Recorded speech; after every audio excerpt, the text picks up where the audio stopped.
మిత్రులారా, ప్రియాంక ఖర్గే ఈయన గారికి నిద్ర లేసింటాంచి హిందువుల మీద వ్యతిరేకత చెమ్మడం తప్పితే ఈయనకు మరొక పనిలే. హిందువులంటే ఈయన గారికి అంత ద్వేషం, మామూలు ద్వేషం కాదు. ఈయన గారు మాట్లాడతా ఆర్ఎస్ఎస్ 100 ఏళ్లలో ఏమి సాధించిందని చెప్పేసి వెటకారంగా మాట్లాడినాడు. అయితే కాంగ్రెస్ పార్టీ అధికారంలో ఉన్నటువంటి కర్ణాటక రాష్ట్రంలో ఒక మినిస్టర్ అయ్యుండి, అలాగే కల్బుర్గి జిల్లాకి ఇన్ఛార్జ్ అయ్యుండి మీరు ఏం చేశారని చెప్పేసి జనాలు దుమ్మెత్తిపోస్తున్నారు. అక్కడ రోడ్లంతా కూడా చెత్తగా ఉన్నాయి, కనీసం మంచినీరు కూడా సరిగ్గా రావడం లేదు, సౌకర్యాలు కూడా సరిగ్గా లేవు.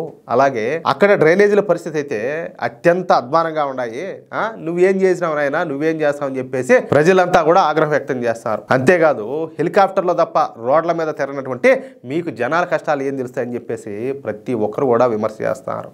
కాదు, లోకల్ గా గ్రౌండ్ లో ఏం జరుగుతుంది తెలియదా? మన పరిపాలన ఎట్లున్నది, కాదు మన నాయకత్వం ఎలా ఉన్నది, నియోజకవర్గంలో జనాలు ఏమనుకుంటున్నారు, ఇవంతా వదిలేసి నువ్వు ఎంతసేపటికి హిందువుల మీద పడి ఆడవడం ఏంది? లేస్తే హిందువుల మీదనే, హిందువుల మీద, హిందూ సంస్థల మీద రెండో పనేలే. నాయనా, నువ్వు మాట్లాడేది ఎలాగో మీరు మాట్లాడతారు, మీరే యాపరు. కనీసం మిమ్మల్ని నమ్మి ఓట్లు వేసారు కదా జనాలు, వాళ్ళకి ఏ మాత్రం న్యాయం జరుగుతుంది, వాళ్ళకి ఎంత మాత్రం మీరు ఉపయోగపడతారు అది ఆలోచించండి ఫస్ట్. తర్వాత కావాలంటే ఏదన్నా మాట్లాడుకుందాం.